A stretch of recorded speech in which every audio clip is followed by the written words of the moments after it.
It's not plugged in. Yes. Good morning. Hope you had a good night's rest.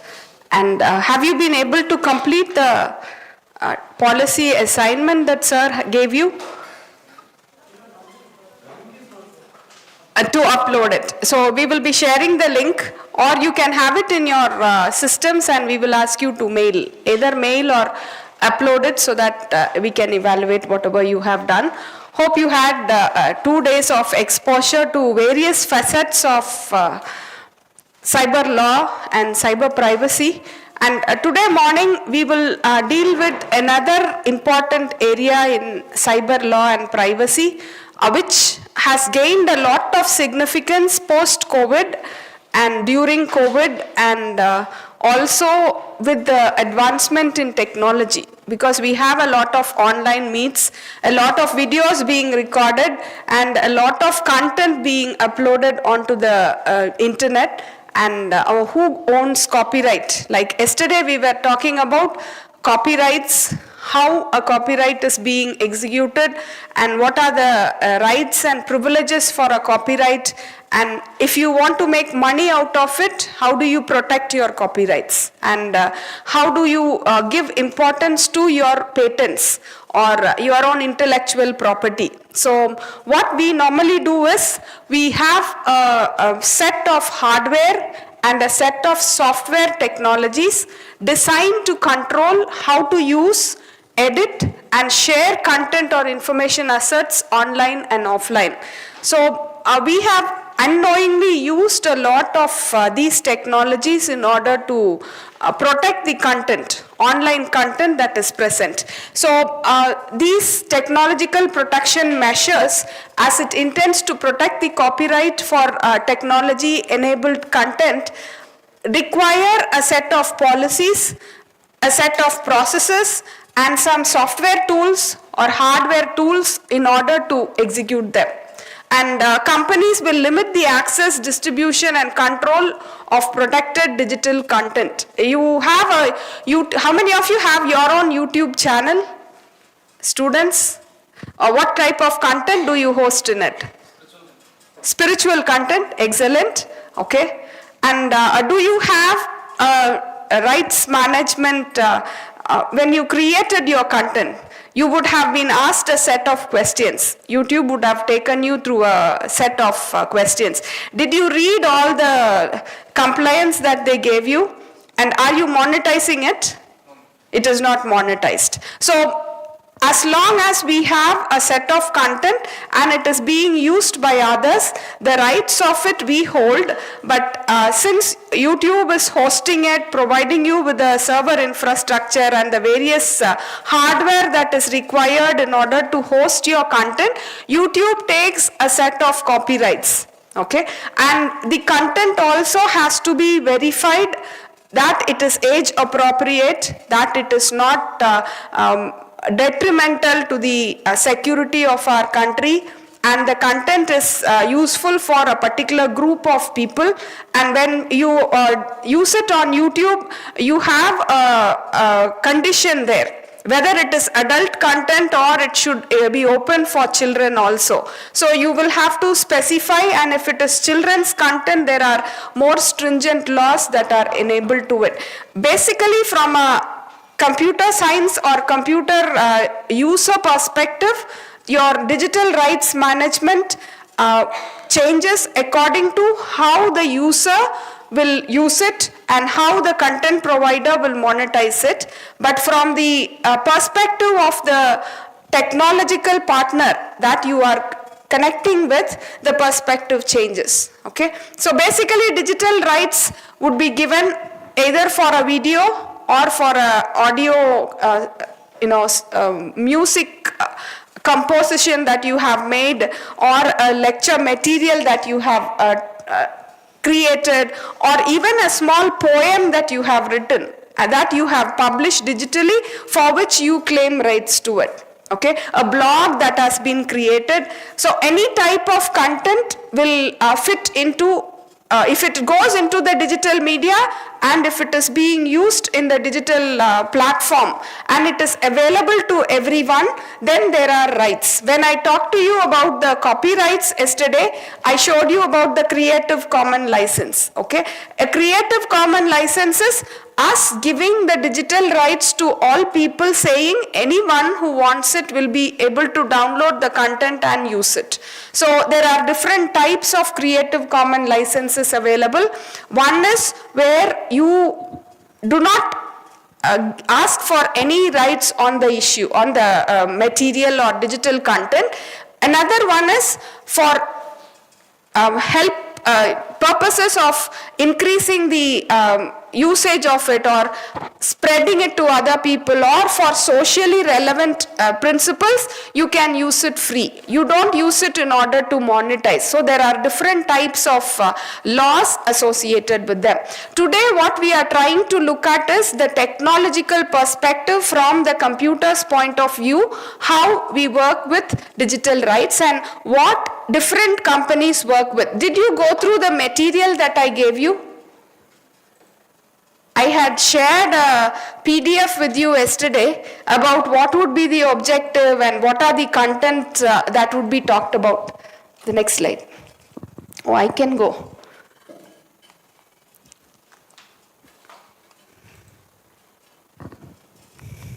Yes. There is one more slide in between. This is the second slide. Yes. We have users, we have content creators, and then rights with them. Okay. Basically, the user will create a content or they can use their own content. A user is a YouTube viewer who views a video. You go on to YouTube and you view a movie on it, or an educational video, or the GIAN course lecture that is happening now, and you are viewing it. The content is being created by the GIAN portal, and they have funded in order to take a video of the entire session so that it can be hosted on the GIAN portal, right? So the user or the content creator will create a given digital content, and the digital content is present which will have some rights associated with it. Now, the content will have rights and the user will own the rights of the digital content they have. Who is the creator will own the digital rights. This digital rights have to be acknowledged with everyone. You know, this is the owner of the content. Normally in our country, we forward a lot of videos. We don't worry about where this video has originated from or who the content creator is. Okay, but there is a background activity going on where we have security professionals who continue to look at certain videos that create a lot of disturbances. Recently there was lynching because of a few videos that were sent, and WhatsApp had to give the government the source of the information. Initially it was against their policy, then there came a rule, and then it was given.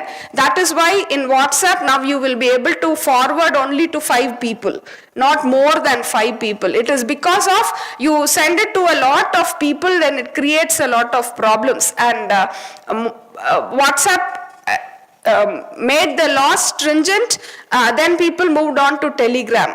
Okay, where Telegram provided with a lot of anonymity. So it's a balance between your privacy and the security of the country. So when both are being put in a balance, when one goes up, the other goes down. So this is the normal problem we have. Even for a user, you create your own content. Now, how are these contents verified? If you take YouTube, for instance, you just take a video, you upload it on YouTube. Does YouTube accept whatever you upload inside? No. What does it do? Review will be there. They will be going through your content to check if it is right, and then it is being uploaded. Even if the review is right, but if someone who views it For the reviewers, the content would be right, but for someone who views the video, the content is not right, then they can submit a review to it. We call it crowdsourcing, which was very popular, where a lot of people flag and live video that is being sent in, then YouTube immediately blocks that. So there are lots of issues associated with the digital content that comes streaming in, because they can be used for the right purpose and they can also be used for the wrong purpose. Okay, next slide. So what are the various technology that is being used, or methods that are being used in order to make digital rights management possible? Number one, we have access control, very old methodology. What is access control? Say we want to restrict people entering inside this room.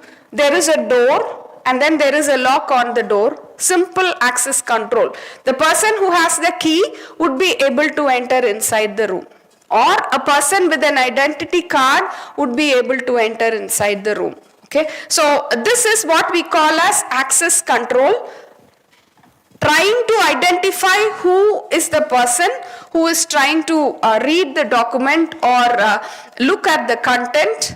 Because in a cinema theater, which people used to flock to earlier, there would be tickets. You would pay for the ticket and then walk into a room and view the content.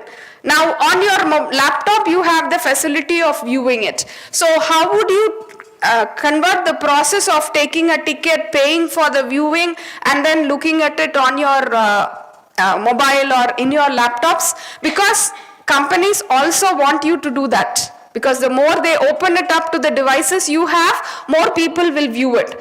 Very less people go to a cinema theater now. Okay, and most theaters have lost their patronage, unless it's for other reasons that we visit a theater. But then there should be that mechanism translated onto the devices that we use. So every content provider has their own set of policies that they have written down. Yesterday you were working on various policies, right? When you draft all these policies, you will find this is just simple. Now they say who is going to use it, how it is going to be used. We don't worry about the implications of the policy unless we look at the legal aspects behind it.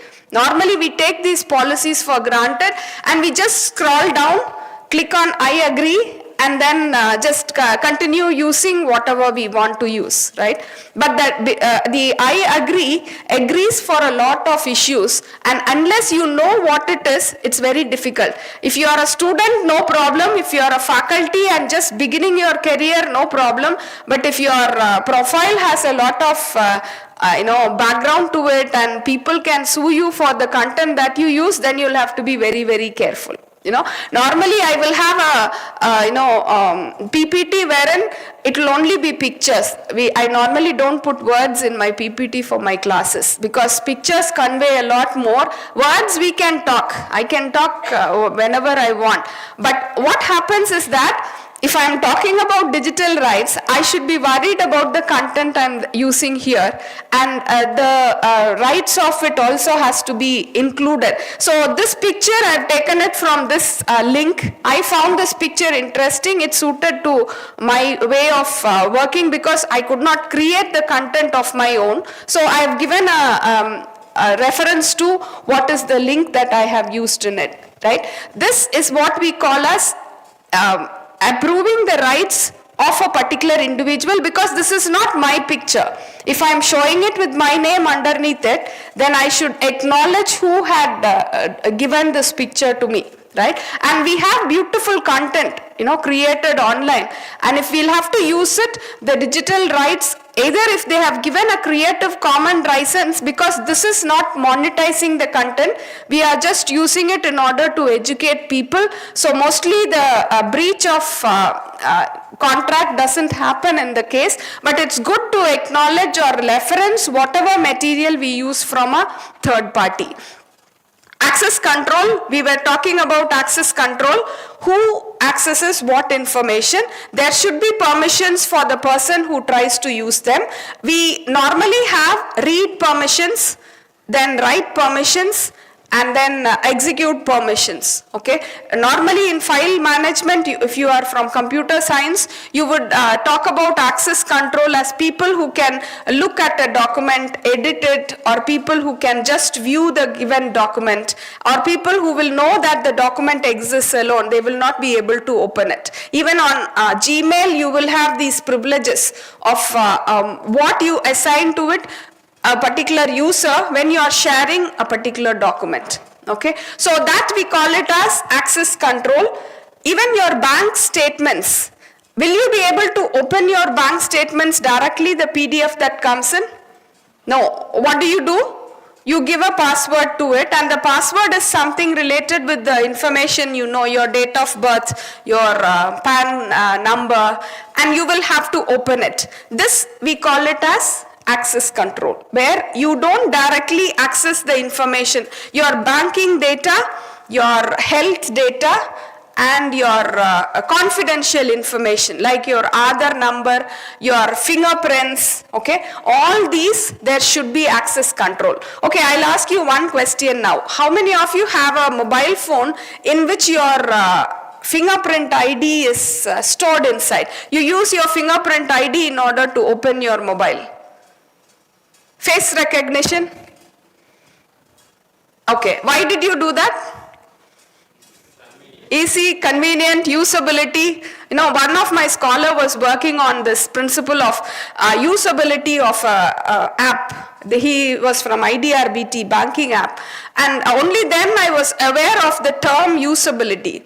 Okay, we all have password given as our fingerprint. Okay, do you know how easy it is to hack inside your mobile phone? No? How can anyone hack into your mobile phone and grab your data? Security people know. Okay, spam emails are very old methodology of, spam emails, then pen drives, you know, the exe file on pen drives, they are all old school now. Of course, it's being still exploited, but they are all old school now. Just a WhatsApp missed call, and you don't even have to pick it up, okay? And people will be able to hack into your mobile if they feel that you have the content. The only advantage we have now is that we are able to blend into a cloud. We are 1 billion people, so we are just a small person, you know, and no one is going to use our mobile phone. But if they know that you have the content within you, it just takes a call, you know, missed call. Earlier it was like, unless you pick a call, they will not be able to hack into your system. But then just a call that you give through them and they exploit. Of course, WhatsApp has patched a lot, but there are still vulnerabilities available. It can come in a picture, embedded in a picture. We have examples of steganographic malwares, and then after the malwares came, you know, in recent years, malwares have been the worst way of exploiting people. You have a legitimate screen on front of you, but that screen is actually a malware and you will not be able to find out. Even earlier we used to say there will be a lock symbol, a green lock symbol, and then you will have a URL printed on your screen. But if people want to target you and crack your systems, it is very important that you have to be very careful, because all the mobile phones that we use, even those handset models that come with pre-installed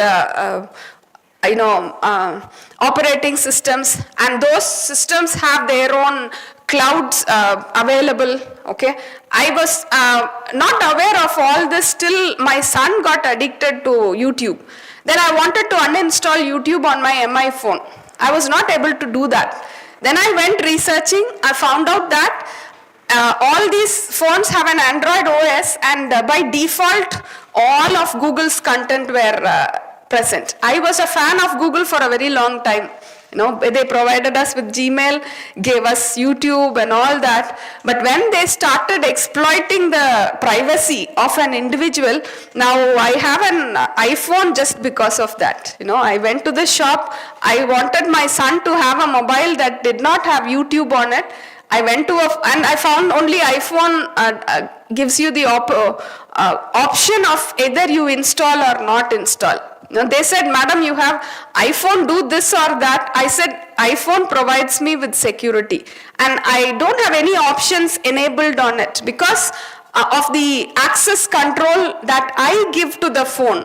It is that you have to provide with controls for your mobile phone so that your mobile doesn't exploit you. If you compromise on usability and say it is easy, everyone is doing it, what is going to happen? Later on, maybe one mistake would haunt you in your career, somewhere down the line when you become old. So you'll have to be very careful about it. That is where this privacy plays a very important role. Your information is yours. Your intellectual ability is yours. What you give out is yours and you should maintain access to it. Because every company does that. Every company that creates a big portal provides with security for you, and then they say that they will gather some information from you so that they will improve on themselves. Okay, so that information that we give, if we do not have any control over, then we are allowing others to be exploited. Like your mobile, phone storing your fingerprint information, and some of us tried the faces, but with makeup or changes in the facial contours, it became a problem. And biometric, when you store it inside your mobile and your mobile is compromised, then your biometric is also compromised. It's very sensitive data. Okay, never save your passwords either on your laptop or on a mobile device. You can type the password in every time you do. And that is a way in which you protect your own digital rights. Okay, because I'm talking about this because we all continuously use devices. And on our laptops, we just save the password. And when we finish our work and just get up, we just leave the laptop as such and keep walking. What happens to the content? What if someone comes shoulder surfing me and tries to get into my system and tries to misuse it? All these are problems that happen. We call this, you would have heard this term, no? Cyber hygiene. And a lot of user awareness is being generated on it. If you look at SBI website, SBI online, your banking website, how easy is it to log into your SBI account, bank account? What are the access control measures that the banking system uses in order to let you log into the system? There is a password, okay. There is a username. Password, and then now we are actually moving towards MFA, multi-factor authentication. Yes, multi-factor authentication. You have a CAPTCHA underneath. What is the CAPTCHA for? To check whether you are a human being or a bot, okay? And then the multi-factor authentication. Multi-factor authentication is another access control method wherein you have either an item which you own or which you know or which you are, and you use all these authentication systems in order to work, okay? What you are is your biometric, your iris, your fingerprints or your facial features, okay? What you know is your passwords, your keys, which you type inside, and what you have is your ATM card or your mobile phones in which you have an OTP being sent, and you use that OTP in order to log into a system. Okay, so we have 3 ways of trying to authenticate, and these we categorize as types of access control into a given system. Then we have digital rights enforcement. Enforcement is to let people pay for whatever content they try to use. If you want to view a Netflix video, you cannot directly view them. There are some free versions or teasers available, but for the whole view, you will have to pay for it in order to do it. Okay, so there are payment portals that connect us to it, and third-party payment portals that just do the payment transaction alone, which are verified and commonly accepted as trustworthy. So the banking's method of digital rights enforcement is different. The entertainment industry uses a different method. Gaming industry uses a different method. What the gaming industry does is they will give you 1, 2 and 3 levels free, after which you will see a lock. So by the time you play the third level, you will be so interested in the game, you would want to go to the fourth level. You won't mind paying a small amount in order to go to the next level. So this is a part of the marketing strategy that exploits the privacy of an individual. Okay, so now it is being made mandatory that the age of the user also has to be found out with the new laws which we were talking about yesterday. Okay, then we have license management. Licenses, we normally in academia, we are not worried about a license. Okay, have you heard about versions of softwares? Version 1, version 2, version 3, different versions of softwares, each has its own license, okay, and law has a different perspective to license. I don't have a lot of idea about it, but this license provides with digital rights to the creator in order to use the content and hold the content, and if it is breached, then it can be taken to the law, okay. And watermarking. Watermarking, a simple example of watermarking is you take a bond paper and hold it to light, you will see what is the maker of the paper, no? TEPL, then the name of the manufacturer would be seen on the paper in light colors. And when you look at the normal paper, it will appear white. Only when you hold it on light, you will see the written on it. This we call it as a watermark. Watermark will be embedded. It can be robust, it can be fragile, or it can be different types of watermarks are also available where you can see a visible watermark. If you look at iStock photos, have you seen that iStock written across the page? That we call it as visible watermarking, where the creator has a watermark embedded inside. And in your YouTube videos, do you use a logo? Yes, and that is actually a watermarking algorithm that works behind it, and the logo will be present on all the videos to show that it is your particular content. Okay, so watermarks are used in order to prove the authenticity of a particular content that we create, and if the watermark is not visible, then it is called as embedded or invisible watermarking, where you will have to apply an algorithm in order to prove that this is your content. Okay, how do artists prove that the painting is original or not? You have the Leonardo da Vinci's piece, canvas piece, no? How do they prove that this was exactly Leonardo da Vinci's piece? When they get a new discovery of a piece hidden somewhere in a place, and they want to test whether it is from Leonardo da Vinci, how do they do it? Any guess? There's no signature. Signature is what we call as a watermark, which in today's terminology. If there's no signature and there's only a painting, a beautiful painting laid out, how do you trace the authenticity of it? Any guesses? Huh? Excellent, excellent. There are other pictures which he had done, and the strokes, the way they lay it, the way they camouflage a mistake that they did. It's similar to our handwriting.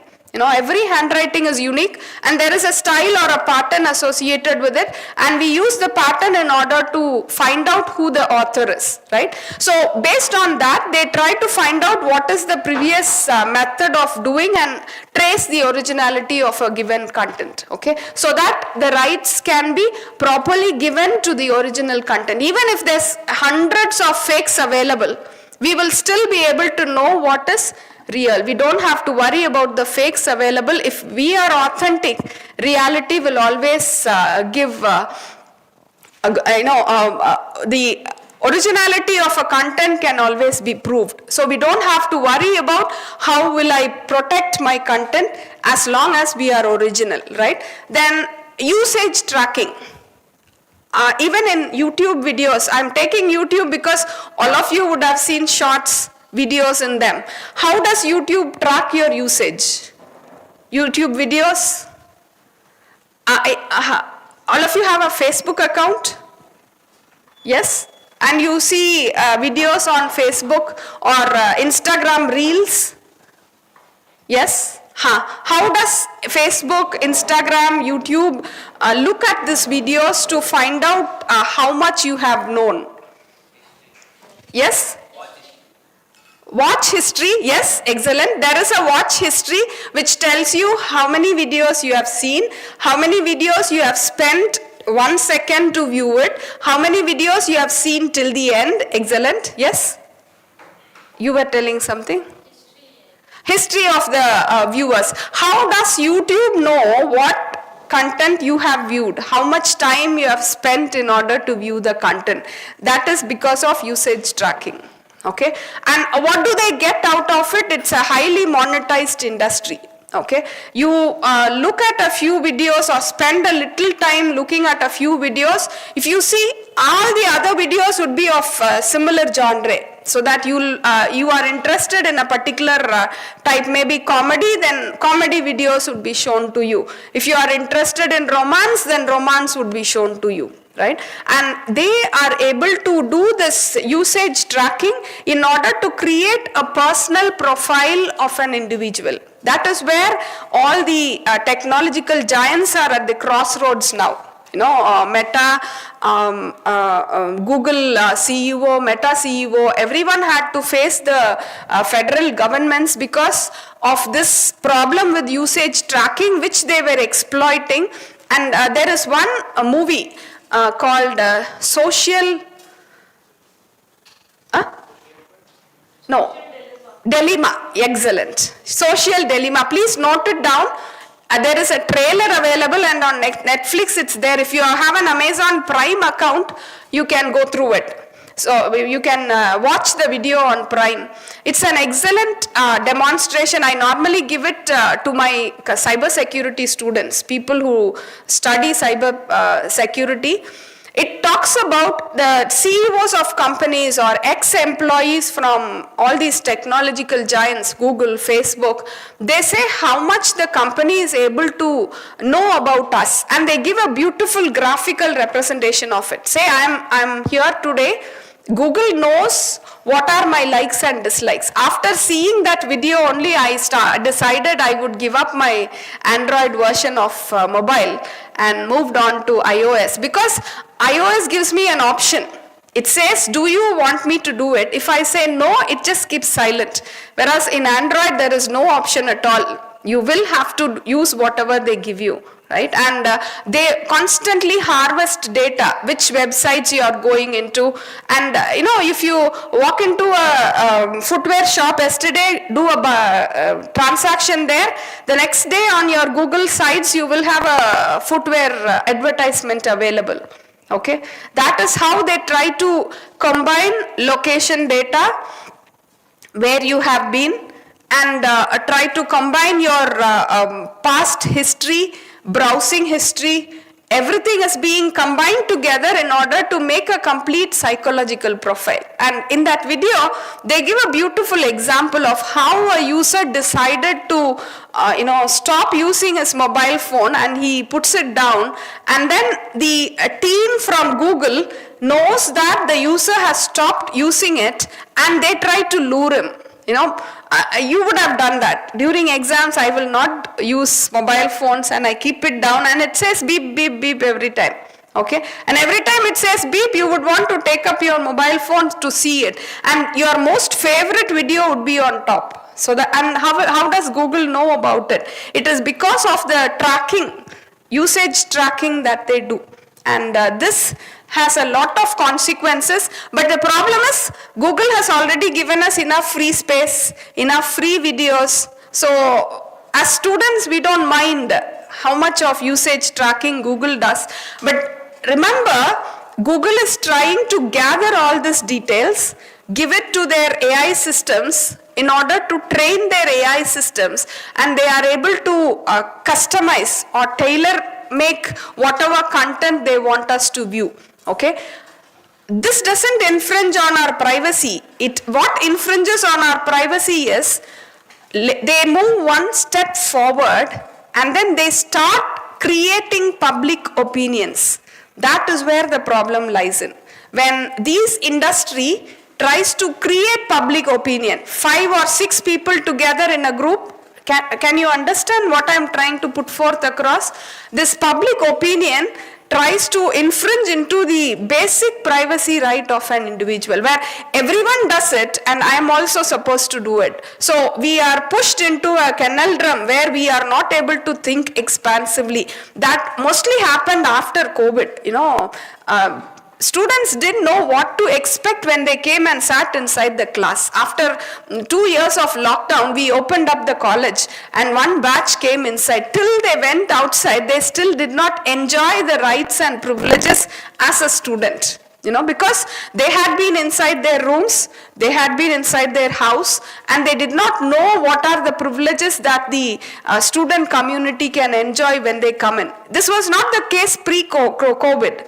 Okay, so if your usage rights are being tracked and if you are made into a psychological profile online, people can exploit that in order to take control over our vulnerability. It's not that you'll have to go to a psychologist to understand who you are. Go to Google. Google will tell you what exactly you like and what you do, and without you telling it. So you'll have to be very careful about the information that you give out. Your digital rights is yours and it has to be properly maintained. Now, I told you the disadvantages of usage tracking. What are the advantages of usage tracking? Okay. Advantages of usage tracking is you would have the sleep time monitor, downtime monitor. When you want your mobiles to be off, and it will give you a time from 9 to 9 in the morning, I don't want to use my mobile, I will be able to track it. Or the amount of data that you have used, you are able to track how much of data has been used, and you give a cap to them and say I should not use above this data. So that also helps with that. Those are all positive aspects of user tracking. We use all the positive aspects, but we don't worry about the other facet of it. Be aware that your data is being stored somewhere, and if it is on the cloud, you have to be very careful, because we very happily take our mobiles, take all our pictures and then upload it inside cloud. Okay, it's in the cloud. Whenever I want, I can take it. We are very excited about it. Okay, but one day it will tell you from the cloud that this is Janet, this is her son, this is her husband, and these are the extended families, these are the places she visited. I was stunned when Google told me 1 year ago you were in this place, you went inside it. Why does Google bother about where I went 1 year ago? I stopped uploading my photos on Google. If needed, I would download from Google, but never upload it, because that is tracking your usage and trying to make you connected. You may feel empowered now, but there are certain things which you don't want Google to remind you of, and when it reminds you, then it becomes a problem. Okay. You will have to celebrate anniversary, and you celebrated this last year, you would have got messages like this from Google. Initially, you feel happy about it. No, as a student, someone is recognizing me. Google is telling this to me. I'm really happy about it. But once you become your own individual, your data is yours. You don't give it out to anyone else. Then it becomes an infringement on your own privacy in order to do it. Digital rights, every footprint that you leave, every time you log into a device, an ISP knows that you have logged in. And, someone from the federal agencies would be able to get that data. Even the text that we send, okay, it is not completely confidential. SMS that we send, the calls that we make, everything can be used by the legal officers in order to establish any case against us. So we will have to be very careful on what you send. Recently, I was tracking the Hamas-Israel war. And Hamas tried to camouflage all the digital technology that Israel had by using runners with just chits of paper in their hands, and they just move from one place to the other in order to send information. And they completely fooled all the AI technology that the country of Israel was using. Right?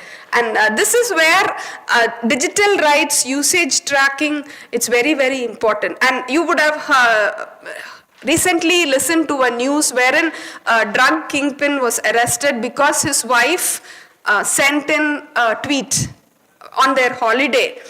Not a tweet, I think it was a picture that was posted online about where they spent a holiday, and immediately the federal agencies were able to locate the person in order to arrest him. And it's just one tweet, and it cost a lifetime of work. He could hide himself, and it is not only your problem, it is about your extended family's problem also when you are in the federal net.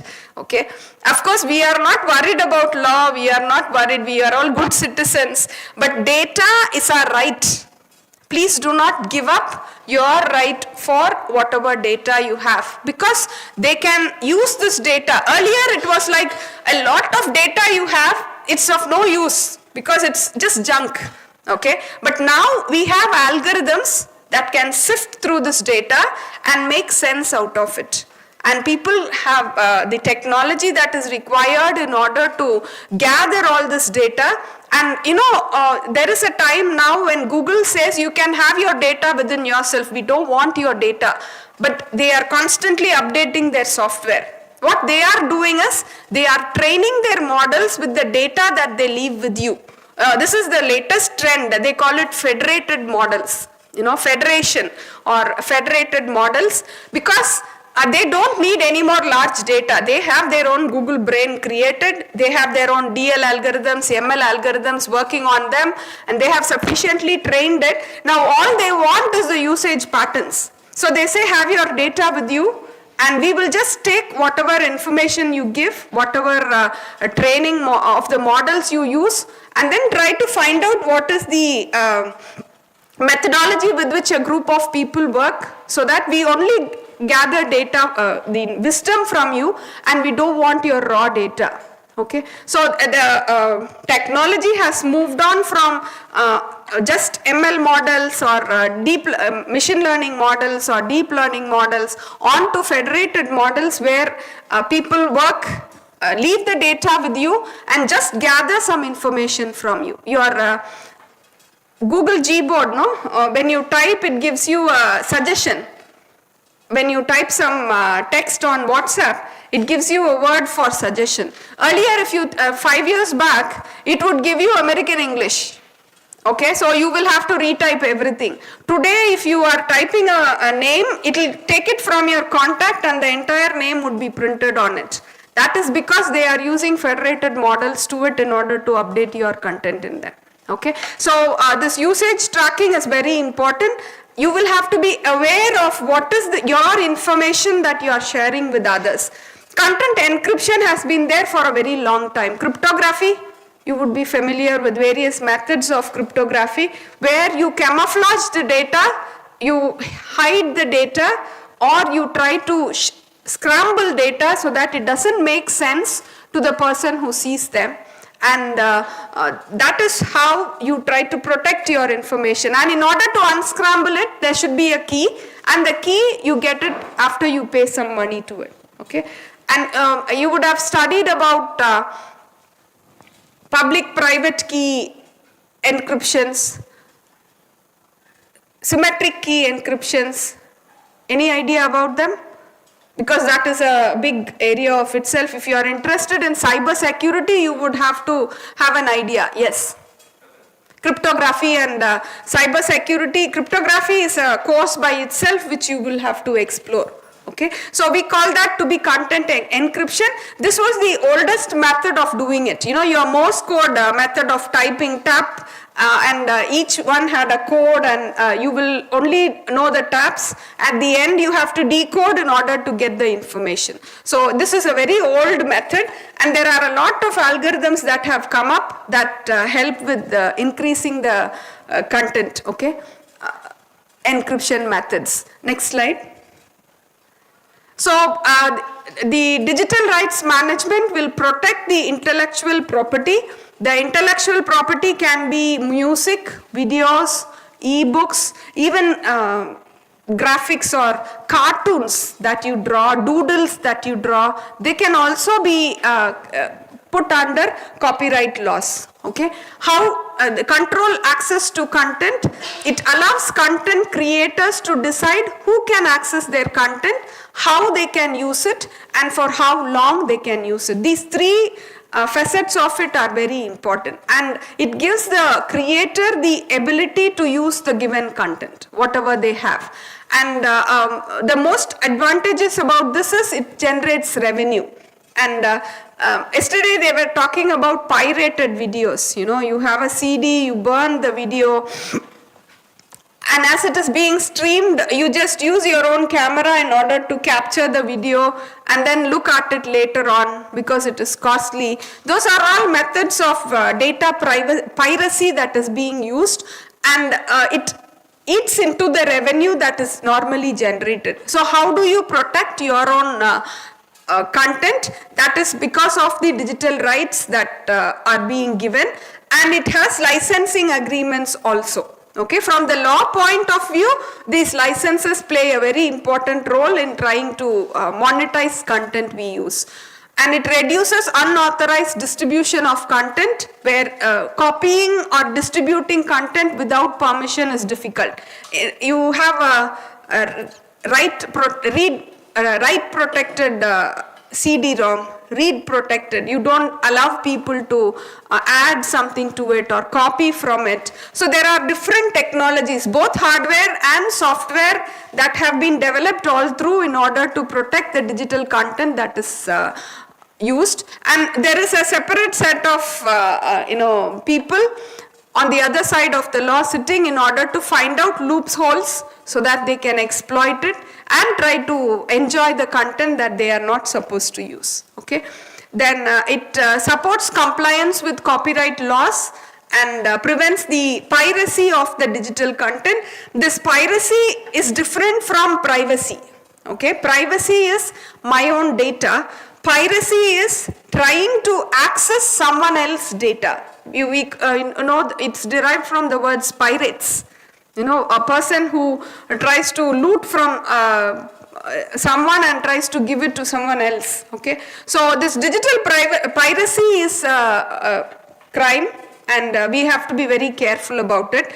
And even if we are using the pirated software which has been given by someone else, still we are susceptible to law enforcement. Okay, enable customizable security measures to protect the digital content from unauthorized access and copying, where you allow only certain individuals access to the content and certain individuals no access to the content. Customizable is the example you can take is on Google. You know, you have your Gmails, or you share a file from one person to the other, you give them customizable privileges of either downloading your content or viewing your content or just executing your content. Okay, so those are some of the customizable security measures we use. Improve the user experience. by making it easier for users to access and use digital content in a secure and legal manner. Your Amazon Prime account allows you, you pay some subscription, you will be able to view some videos. And your cable TV, that provides you with digital content. So there is a positive side to it and there is a negative side to it. If we know the rights and the privileges that we have, we would be able to use them. Tracking and analytics. DRM can track usage data and provide analytics to help content creators understand user behavior and preferences. Have you, as a YouTube creator, have you looked at your analytics? What preferences and behaviors did you learn from them? Geographical use. Okay. From which geography you got more views? Excellent. Okay. Male, female, others. Okay. What is the preference? Okay. So these are all information from the viewers that is taken and given to a content creator. Okay. And it all comes under the I agree that we have signed, right? And he would be able to know how many male, female people viewed. That is usage tracking that YouTube does, and we have given rights to YouTube in order to track all this details from them. Innovation and creativity, it encourages innovation and creativity by protecting the rights of the content creators. After YouTube came in, even if you want to cook something, you go to YouTube to look at a recipe, and it has become very interesting. The only thing is you should have extra hours, long hours of your day rather than 24 hours in order to sift through all this content, right? And this encourages innovation because anyone who wants to put forth their views or share some information, you can share them. The other side of it is, how will you know that a particular content is correct? How will you know whether the information they are giving from the YouTube is right? One simple example, I type on Google, search, I have a headache, and I request Google to give me some suggestions. What will Google do? Have you tried it? No? Yes. If you have not tried it, please try it. It's very interesting. I have a headache. Headache remedies. First is dehydration. It will give you some. Last one is brain cancer. Yes. So it gives a lot of information underneath, and Google doesn't take risk. So it gives you everything, and it will end with these are the consequences. Right? It actually creates more headache. It creates more headache. That's why recently one professor was saying there's a blood test institute in Madurai wherein you go give your blood sample to them, they would test your blood and they would do some DNA prototyping on that, run it on ML models, and they will tell whether you have cancer or you will get cancer or not. Prediction. Okay. So as soon as he told that, one old professor there said, even if they say you don't have cancer or you have cancer, and they give some blood phototyping, even if you don't get cancer, you will get it because psychologically you get affected. This is where all online digital content or content providers do a type of psychological manipulation in order to get hold of their customers. Therein lies the catch, and it's very detrimental because the Gen Z students, the new generation, come right from birth, they have mobiles. Either they look at the mobile phones or the parents give them the mobile phone so that the children don't make any disturbances. You go on a train or anywhere, there will be one small child at least with a mobile with a cartoon running on it because they are silent. Okay. The whole scenario has changed now, but it has a very bad effect on the development of the individual.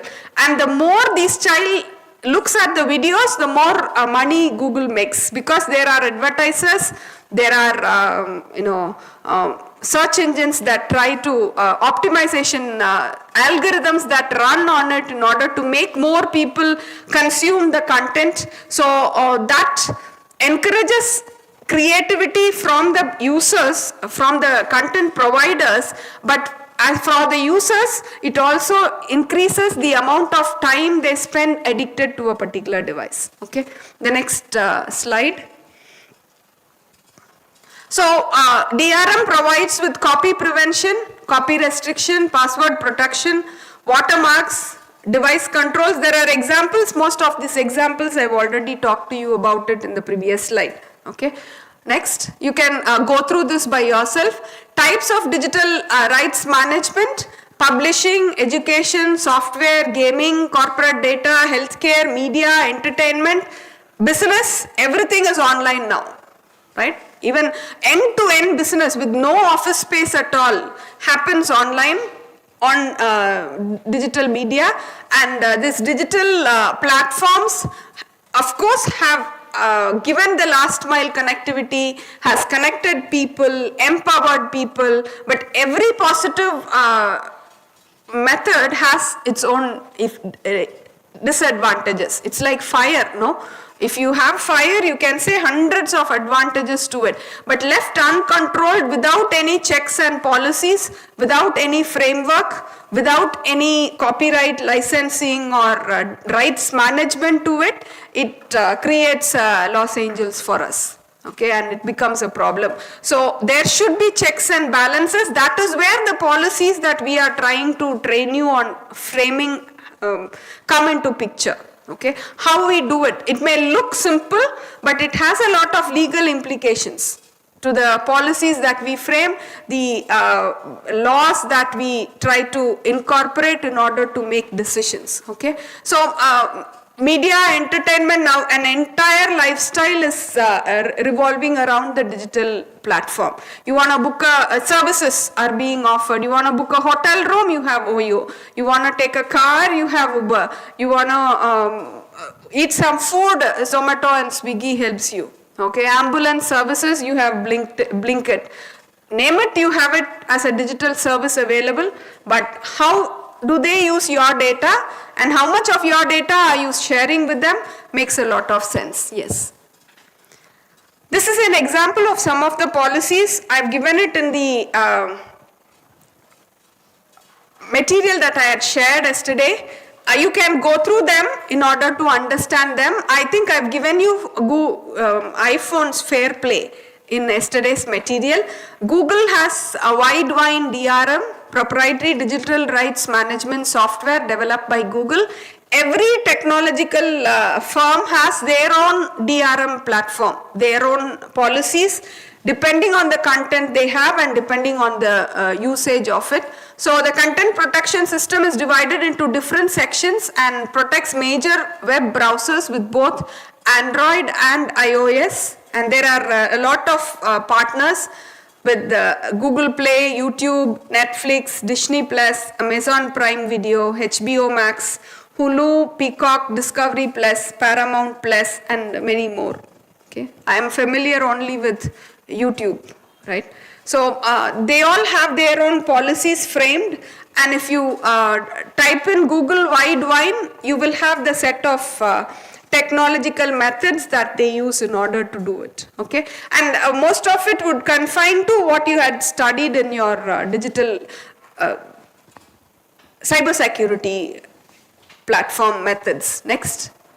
Apple's Fair Play ensures secure delivery of streaming media to devices through a HTTP live streaming protocol, and Fair Play streaming allows content providers, encoding vendors and delivery networks to encrypt content, securely exchange keys and protect playback on iOS, iPadOS, watchOS, whatever is their platforms. Okay, so the encryption method and the secure key is just a public private key that they use in order to initially exchange a session key, and then the session key is used in order to stream the content across between the provider and the user.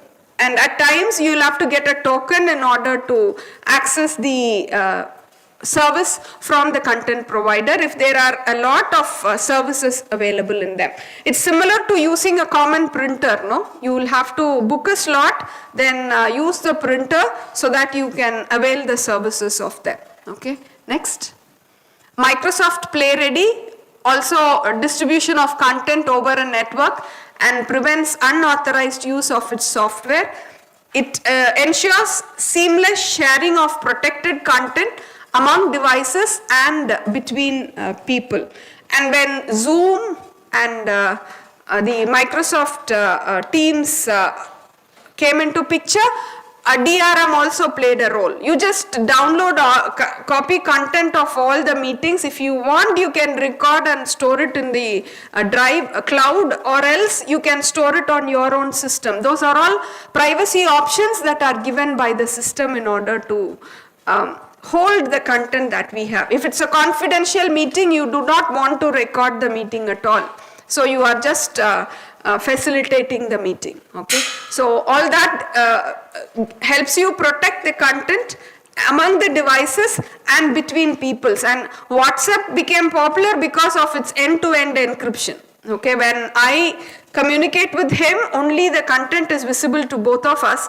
Even if the encrypted content is got by WhatsApp, it will not be able to know what exactly the content is. And it is not stored exactly as the content on their servers. Only the encrypted content is stored and the key is destroyed after a communication happens. Okay, so even if the government wants to look at the keys, they will not be able to do it. Get the keys to decrypt it. They can only get the scrambled data. That's why there were a lot of problems, because people used WhatsApp, and now they are using metadata in order to prove whether communication has happened based on the information that WhatsApp can provide with. Next slide. That's it. Okay. So these are some of the examples that I've given you. What's the time? 11. Have I overshot the time? You are keeping up the time. 11:02. Oh, my time, I thought I'd give you an exercise at the end. Okay. So you can just look at all these examples that I've given you and try to understand how exactly the digital rights management for any one social platform that you are using most. You may be using YouTube or WhatsApp, whatever social media platform you use, try to trace down what is their digital rights management principle they have, the documents they use, and try to create a one-page write-up on that. Okay, you will be working on the assignment later on, so during the tutorial you can expand on this and continue working. Okay, any questions you have? My only point that you should take home is that, remember, on the digital media, any content that you give is for public view. It's like taking all your gold and throwing it out in the roads. We don't normally do it. Your data is your right, so don't give up the privacy or the security of your own information. And don't let people profile you. Understand what your psychology is. Do you go and tell people, I am depressed? I don't feel good today. I am really unhappy every day. But every time you give that, sad emoji, you are giving out that emotion. We don't normally tell, but we use those emojis in order to broadcast our information, and you won't believe Google picks up. So Google has a complete profile. These days of the year, this fellow is depressed. So during these days, if I send him this video, he will see, no matter what the cost behind it. That is marketing strategy, monetizing content based on manipulating your psychology. Okay, so don't let any device or any software try to take control over you. The moment it happens, please disconnect, remove it from your systems, and try to enjoy the nature that is around you, so that you would be able to keep your heads right. Okay, because with AI and ML, there is a lot of fake information also coming in. Knowing what is right and what is wrong is very, very difficult unless you keep a balanced head. Okay? And that is possible only when you disconnect yourself or de-addict yourself from the digital media and know what is right and what is wrong from a human perspective rather than from a Google perspective, which I would call now. Okay? Thank you.